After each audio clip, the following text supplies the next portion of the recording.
Codex సాసున్ అనే Hebrew Bible ప్రపంచంలోని అతి పురాతనమైన బైబిళ్లలో ఒకటి.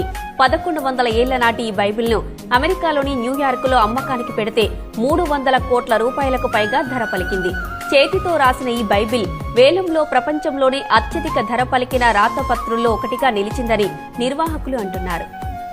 అమెరికాలోని న్యూయార్క్ లో 1100 ఏళ్ల నాటి హిబ్రూ బైబిల్ వేలంలో దాదాపు 313 కోట్ల 68 లక్షల రూపాయలకు అమ్ముడైంది. చేతితో రాసిన ఈ బైబిల్ ప్రపంచంలోని అత్యంత పురాతన బైబిళ్లలో ఒకటిగా ఖ్యాతిని ఆర్జించింది. కోడెక్స్ సాసున్ అనే ఈ హిబ్రూ బైబిల్ ను రొమేనియాలోని మాజీ యుఎస్ రాయబారి ఆల్ఫ్రెడ్ హెచ్ మోసెస్ కొనుగోలు చేశారు.